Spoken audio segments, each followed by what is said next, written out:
Mbok iya sing full senyum sayang, ben aku semangat berjuang. Teori tujuan negara. Setiap negara mempunyai tujuan tertentu. Tujuan negara inilah yang menjadi pedoman bagaimana negara itu disusun serta bagaimana kehidupan rakyatnya diatur. Teori tujuan negara dapat digolongkan menurut zamannya, yaitu pertama, teori tujuan negara yang dikelompokkan sebagai teori tua adalah A. Teori tujuan negara dari Lord Shang. Teori ini didasarkan atas pendapat bahwa menurut Lord Shang, pada setiap negara selalu terdapat dua subjek yang saling berhadapan dan saling bertentangan, yaitu pemerintah dengan rakyatnya. Artinya, kalau rakyat yang kuat, kaya, dan pintar, maka negara akan lemah. Sedangkan, sebaliknya, bila rakyat lemah, bodoh, dan miskin, negara akan kuat. Tujuan ini hanya bisa dicapai dengan hanya menyiapkan militer yang kuat, berdisiplin, dan bersedia menghadapi segala kemungkinan. B. Teori tujuan negara dari Dante. Teori Dante mengenai tujuan negara dituliskan dalam bukunya yang berjudul De Monarchia, di mana dikatakan bahwa tujuan negara adalah menciptakan perdamaian dunia dengan jalan menciptakan undang-undang yang seragam bagi seluruh umat manusia. Kekuasaan sebaliknya berada di tangan raja atau berpusat di tangan raja ataupun kaisar, supaya perdamaian dan keamanan terjamin.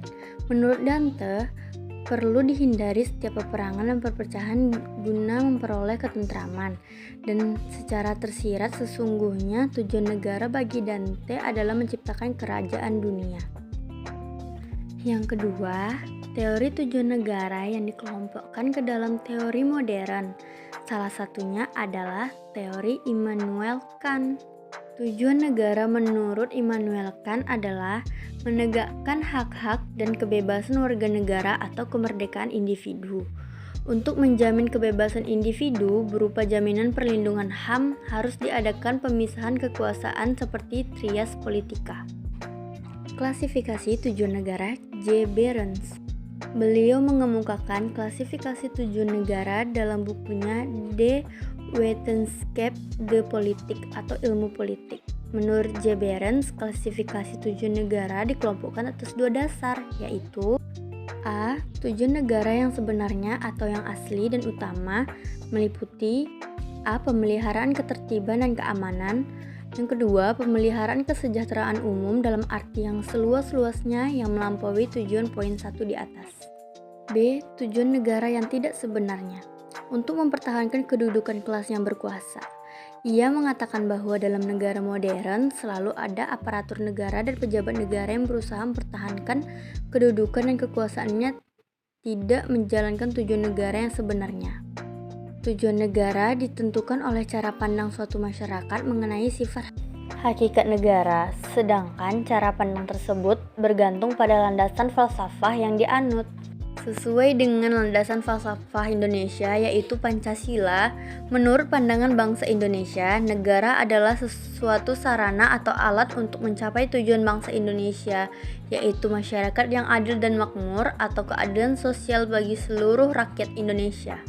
Berdasarkan pandangan tentang sifat hakikat negara Indonesia sebagaimana dikemukakan atas alinea keempat pembukaan Undang-Undang Dasar 1945 menyebutkan bahwa tujuan negara Republik Indonesia adalah untuk menyelenggarakan kesejahteraan umum bagi seluruh rakyat Indonesia.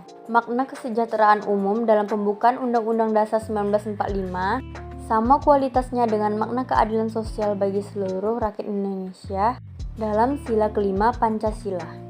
Berikut pandangan serta pendapat yang lain mengenai teori-teori tujuan negara. Yang pertama, teori keamanan atau ketertiban sebagai tujuan negara. Berikut adalah pandangan serta pendapat yang lain mengenai teori-teori tujuan negara. Yang pertama, teori keamanan atau ketertiban sebagai tujuan negara. Menurut Hobbes, negara harus mampu menimbulkan rasa takut kepada siapapun supaya hukum yang diterapkan oleh negara atau penguasa dapat dipatuhi. Jika seorang warga melanggar hukum, negara tidak boleh ragu-ragu bertindak untuk menjatuhkan hukuman dan jika perlu dihukum mati. Negara harus kuat karena jika negara lemah akan timbul kekacauan dan perang di antara sesama warga negara. Yang kedua, teori kesusilaan sebagai tujuan negara.